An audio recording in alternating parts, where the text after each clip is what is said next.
the previous assassin, a second assassin transfer student, to arrive at Class 3E named Iṛsᴛ쏘ജ.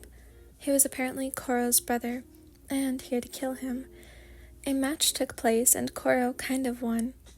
That wasn't so weird, though. The weird thing was that the guy had tentacles coming out from his head, tentacles like Koro did. Koro's win angered Iṛsᴛ, causing his tentacles to turn black, and he began to attack, only to be stopped by Shiro, who shot him with the tranquilizer dart. He picked him up and left, stating that Iṛsᴛ would be allowed to return to school soon enough. They had a whole different problem now. The next day, Koro got a notice from school. Aha! A friendly class versus class baseball tournament. A healthy body promotes a healthy mind. Approved, Koro said, but his tone changed a bit, hesitant. Except, I don't think E-class is included in the tournament bracket. They leave us out of things to keep it even. It's hard to have a tournament with odd number of teams. We get to play the exhibiting game in the end, though, Rimuru said. Some students, specifically Taraska and his friends, left after saying, "If you dweebs want to be laughing stock, then fine. Me and my boys got too much self-respect. We're out."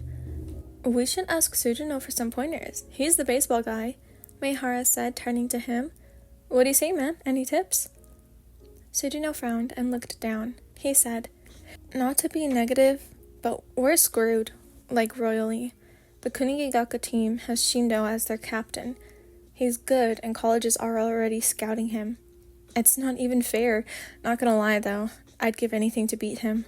And not just put up a good fight, but beat him in his own game." This was the start of their baseball practice, and Koro taught them every method he knew. Well, the students couldn't keep up, but they tried their best.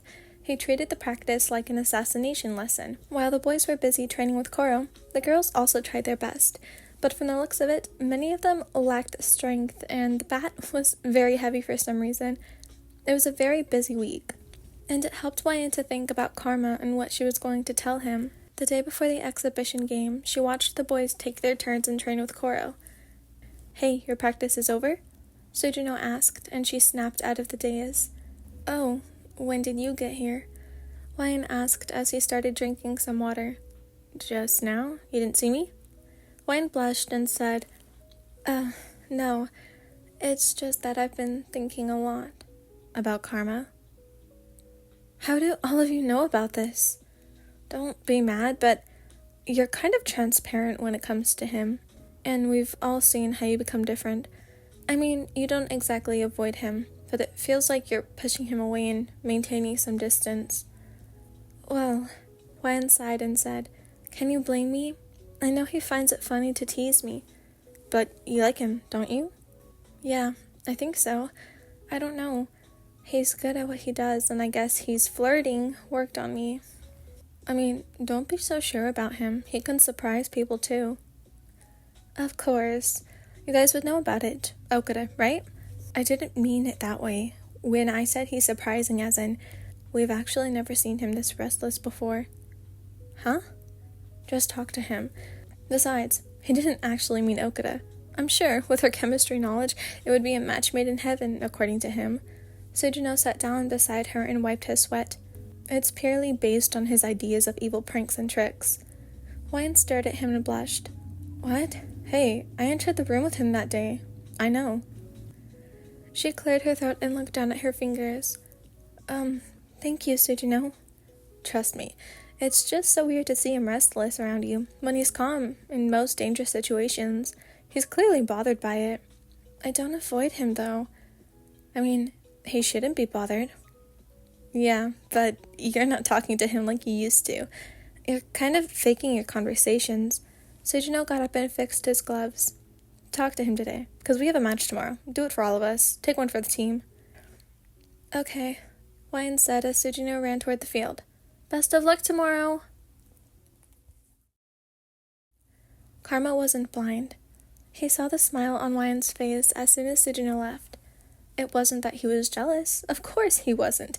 He knew she was only interested in him. But what actually made him a bit mad was that this whole time, she never once smiled like that in front of him. Usually, he was the reason for her laughter. most of the time accompanied with a flustered face as a reward. All he received this whole time was a fake smile. But Karma got his grin back on his face. At the end of the day, Wine was waiting near the gates. For him, obviously. "Hello, Cherry." He put his hand in his pockets and tilted his head. "Waiting for me?" "Oh, yeah." Wine blushed and stuttered. I think I owe you an explanation." "Damn right you do." "I expect it with interest, though." "With interest? Economics? An extra something for being late?" "Then I'll deduct some for hurting me." Wine pouted, muttering. "Louder, Cherry," he said, staring at her face. "I like it loud." "Shut up!" Wine blushed harder. "Anyway, I thought..." She found it difficult to say. It would be like a confession, too, right? She couldn't just say, "Hey, I was mad that you didn't return my feelings." She cleared her throat and continued. "Sorry.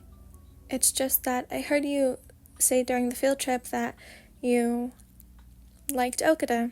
I mean, it isn't that I'm not fine with it. I'm absolutely okay with it, but I just felt jealous." Karma asked. Wine frowned and stuttered. "As if. Shut up. We're friends, and I felt someone was taking something away." "Whoa, Cherry." Karma leaned closer to her. "You're good at finding excuses." "I'm not." "It's fine." He smiled. "You're cute." Wine stared at him, doe-eyed and blushed, a small smile forming on her face. Karma leaned in closer, their noses touching. He whispered, "But I've still got to get the interest from you." She closed her eyes, and her hands formed into fists. Karma chuckled and moved away. He got the reaction he wanted. Well, this time he got more. He also got to see how Wine was when she felt jealous. It was cute. The way she fumbled while speaking, trying to maintain the eye contact. She was way too irresistible. How can someone not just tease her after they got to see all these parts of her? Okay, so let's go to the movies tomorrow after the match.